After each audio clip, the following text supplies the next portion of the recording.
Queridos irmãos e irmãs, celebramos então, nesse 19º domingo do tempo comum, esta festa solene de nosso padroeiro, Senhor Bom Jesus, que nós tradicionalmente celebramos no dia de ontem, que é a festa da transfiguração do Senhor.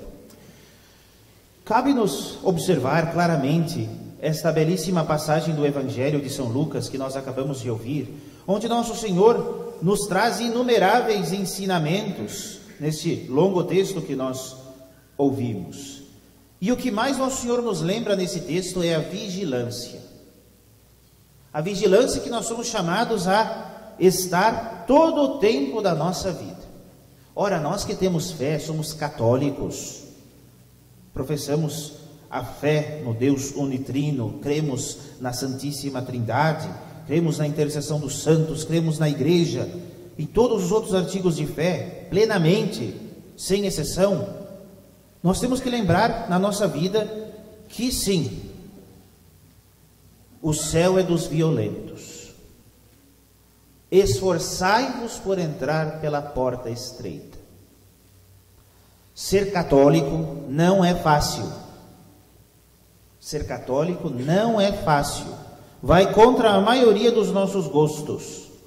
Porque nós, como nós bem ouvimos muitas vezes do Padre já, nós temos uma natureza pelo pecado corrompida e tendemos sempre para o mal.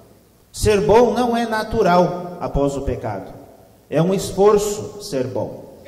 E nós temos que nos lembrar disso com frequência. Infelizes aqueles que passam a vida e crendo tolamente que depois da morte vão se salvar, simplesmente porque desejam. Não. Nosso Senhor é muito enfático na sua passagem. Ficai vigilantes para quando o dono da festa, o seu empregador, que foi a um casamento, voltar e os encontrar acordados. E quando nós não estamos acordados, é quando nós estamos sepultados no pecado. O pecado mata a vida da graça na nossa alma. Se nós não sairmos do pecado grave na nossa vida, estaremos dormindo para Deus. Nosso Senhor nos pede enfaticamente que sempre nós estejamos vigilantes. Se cairmos, peçamos perdão o quanto antes. Peçamos perdão. Esse é um movimento que os católicos também têm esquecido. Pedir perdão de suas faltas, com as desculpas mais espúrias e bobocas. Não, eu me confesso direto para Deus. Não, eu só não matei e não roubei. O resto eu fiz tudo. Bom, já é alguma coisa. E eu digo, é muita coisa. Tem muito que pedir perdão àqueles que pensam assim. E sim, a vida espiritual de um católico passa pela mesa da comunhão, mas antes pela fila da confissão. Nós temos que ter sempre isso muito presente. Não comunga bem quem não se confessa. Isso é uma verdade, um fato.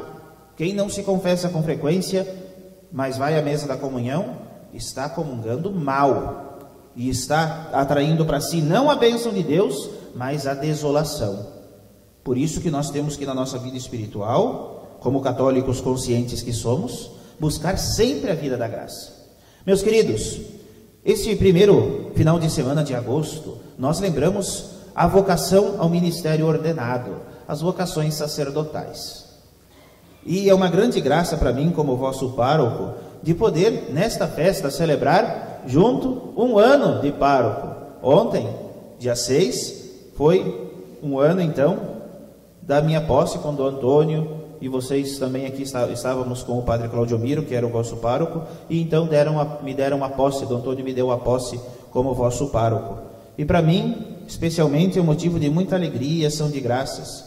Quando eu meditava sobre este um ano, eu vi quanto cresci, quantas vezes precisei pedir perdão, quantas vezes precisei me emendar, quantas vezes me senti limitado nas minhas forças. Mas esse final de semana das vocações é para que nós tenhamos sempre presente o quão sublime é o ministério ordenado na vida da igreja. Nós temos o nosso padroeiro, que é o próprio Cristo, o Senhor nosso, o Senhor bom Jesus, sumo e eterno sacerdote, do qual eu participo do sacerdócio dele. O padre é ordenado para quê? Já nos paramos para pensar? Nessas últimas décadas, tanto tem se distorcido o papel do sacerdote numa comunidade. O sacerdote é para o altar e para os sacramentos. É para levar o povo para o céu. Aqueles que puderam estar na missa quinta-feira, na segunda missa do Tríduo, onde nós celebramos a memória de São João Maria Vianney, o cura de Ars, o patrono dos párocos e dos padres do mundo todo, o padre Rudinei falava claramente do exemplo de sacerdócio do cura de Ars. São João Maria Vianney fazia o quê para ter um sucesso pastoral na sua pequena paróquia de 230 paroquianos no interior de Ars, no interior da França, em Ars? Ele fazia grandes projetos, grandes reuniões, grandes assembleias paroquiais? Não, ele rezava. Para nós padres hoje, nos deixa rubros de vergonha o quão nós deixamos a desejar na nossa oração, porque São João Maria Vianney santificou-se, santificando o seu povo, e o ministério do altar e do confessionário para ele eram tão fortes e tão importantes que inúmeras, milhares de pessoas iam até aquele interior daquela Ars para se confessar. E mesmo um jornalista ateu que não tinha fé e foi investigar o que é aquele cura lá do interior que está fazendo tanto burburinho, e ele voltou e disse do padre Vianney, quando lhe perguntaram: o que tu viste em Ars? E esse jornalista ateu disse: eu vi Deus num homem. É para isso que o padre serve, para levar Deus para as pessoas. Tudo mais é enfeite, tudo mais é glacê. Também tem a sua importância, mas não é o principal. A missão do padre é salvar as almas. É por isso que nós somos sacerdotes integralmente. Nós não somos funcionários. Nós, no sentido próprio da palavra, somos, não estamos padres. Quando falava com vocacionados ontem sobre o sacerdócio, eu dizia que a missa é a coisa mais importante da minha vida.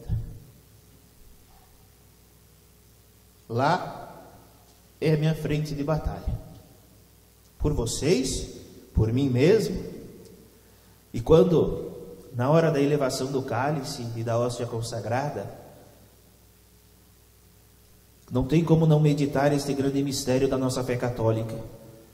Para mim, como sacerdote, e depois vocês quando comungam também, na hora da elevação, eu me pego pensando: eu tenho Deus nas mãos. Se isso não é para confundir os orgulhosos, o que é? Deus confunde os orgulhosos e os soberbos. Deus se faz alimento, se faz presença no nosso meio, através da Eucaristia. Quantas vezes nós lembramos de render graças a Deus por esse inefável dom que é a Eucaristia e o sacerdócio católico? Nós temos que render muitas graças ao Senhor por termos essa graça de celebrarmos, de termos a Santa Missa com frequência. Sempre nós temos a missa. E quantas vezes nós, muito ocupados em nada fazer ou em qualquer outra coisa fazer, não nos importamos com o preceito dominical, não viemos à missa semanalmente, não damos um tempo durante a semana para a missa, todas essas oportunidades que o Senhor nos dá, e ainda nós nos achamos muito ocupados. O exemplo que o padre deu para vocês já, e é muito presente, quando nós pensamos no primeiro mandamento, amar a Deus sobre todas as coisas, inúmeras vezes, nas pequenas ocasiões da nossa vida, nós vamos ser interpelados se estamos amando a Ele de verdade. E o exemplo que o padre dá para vocês é da visita, né? Quando nós recebemos uma visita na hora que estamos saindo para a missa, o que o respeito humano nos manda? Ah não, agora chegou visita, tem que ficar. E o que o dever de amor a Deus nos obriga? Não, agora eu tenho um dever, eu tenho que ir à missa. Convide a visita, senão, olha, a casa é sua, me espera que dentro de 1 hora eu estou de volta. É exagero? Não, é a loucura do amor de Deus. A loucura do amor de Deus por nós. Porque lá no nosso juízo particular, não vai ser cobrado se nós recebemos a visita e deixamos de ir à missa. Vai ser cobrado se nós fomos à missa. Uma coisa diferente é cuidar daqueles doentes, que nós somos, por dever, obrigados a assisti-los. Isso é bem diferente. Agora, uma visita sã de lombo, ou vai junto ou fica em casa. Saibam sempre diferenciar as coisas, porque no final Deus nos cobrará e nós teremos que prestar contas a nosso Senhor por tudo aquilo que nós fizemos, mas também deixamos de fazer. Quando nós rezamos no ato penitencial da missa, quando é a fórmula rezada, nós pecamos como? Por pensamentos e palavras, atos e omissões. Não fazer coisas também é pecado, também ofende a Deus.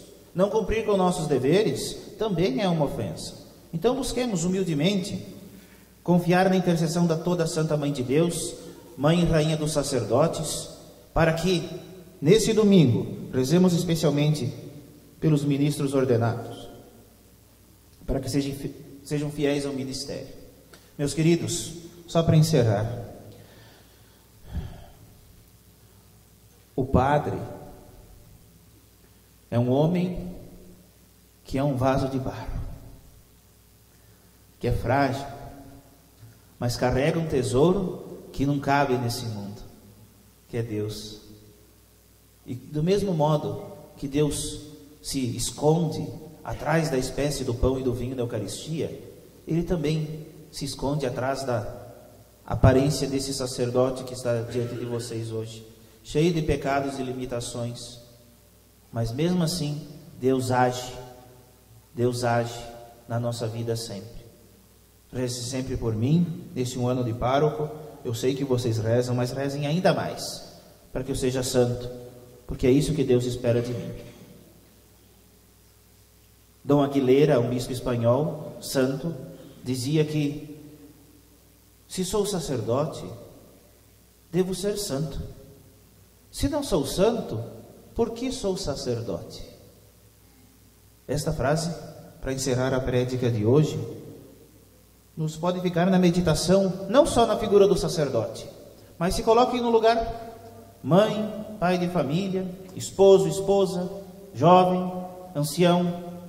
Cada estado de vida que nós estamos, somos chamados à santidade. E se não o somos, o que estamos fazendo da nossa vida?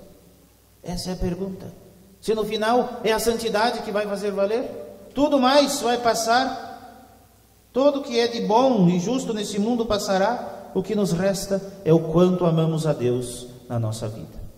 Louvado seja nosso Senhor Jesus Cristo.